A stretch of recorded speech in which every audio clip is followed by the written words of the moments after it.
Est-il vraiment possible d'organiser une grève massive domestique comme on a pu le faire avec le mouvement ouvrier? C'est une bonne question. En fait, ça revient à poser un peu la question de la force et de la faiblesse d'une telle grève, en réalité.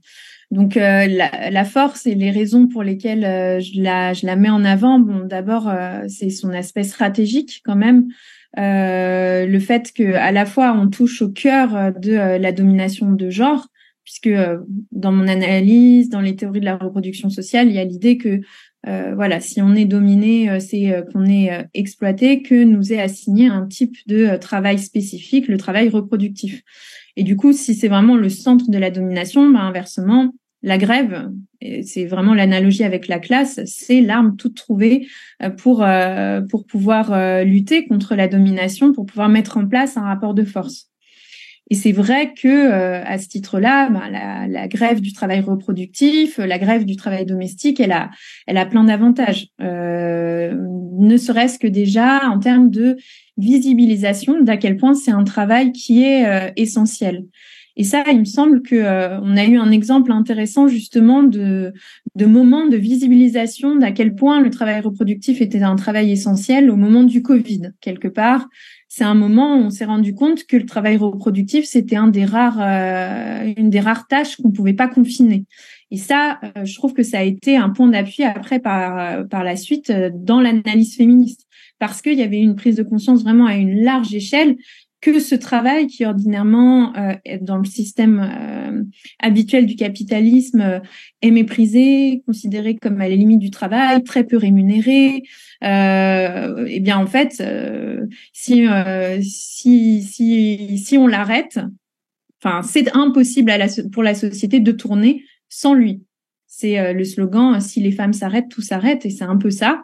Donc au moment du Covid, c'était impossible de l'arrêter. Et évidemment que promouvoir la grève, c'est faire cette démonstration aussi.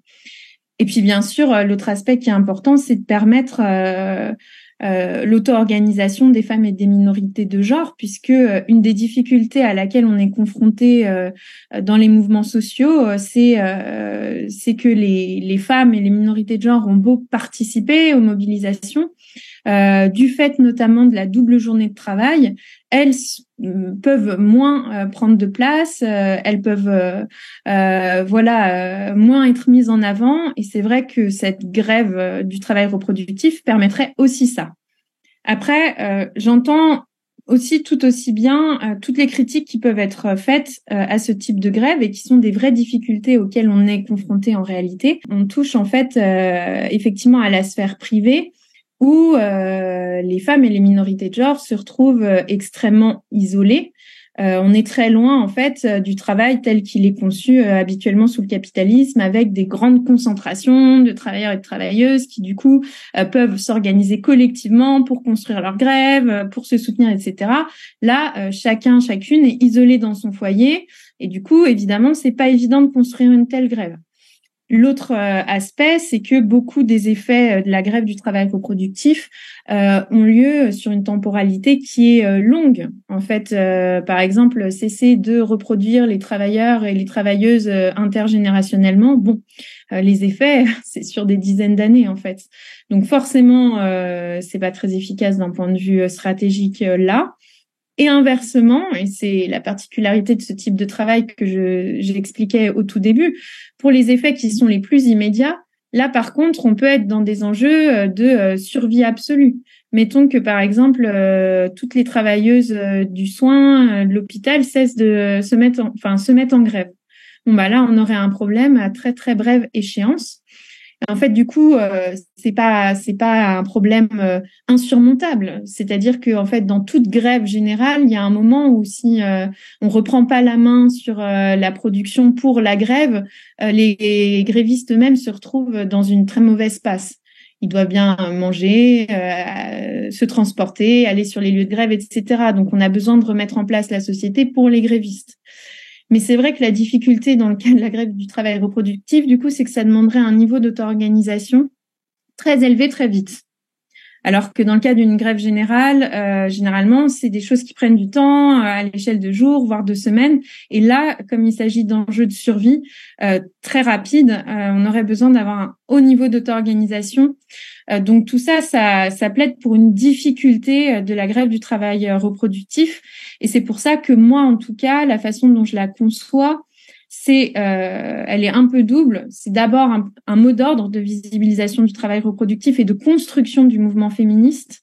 Voilà, mais du coup un peu propagandiste. Il s'agit voilà et d'un mot d'ordre très politique en réalité. Et le deuxième aspect, c'est que moi je délie pas du tout à terme la grève du travail reproductif d'une grève du travail productif. Ne serait-ce que parce que toute une partie du travail reproductif est en fait déjà sur le marché, que la plupart des travailleuses qui travaillent aussi dans leur foyer, elles ont un travail par ailleurs et que ça n'a pas de sens de délier les deux. Et qu'enfin, voilà, pour sortir des apories d'une grève stricte du travail reproductif, il me semble que défendre justement ces deux aspects de la grève, productif et reproductif, ça permettrait d'en sortir. Donc voilà comment moi je dépasse les limites. Je pense qu'il faut pas les nier. Ça veut pas dire pour autant que la mise en avant du travail reproductif, c'est pas intéressant d'un point de vue politique. Mais voilà, moi je le lirais grâce à cette perspective d'une grève générale qui prendrait en compte travail productif et reproductif à la fois.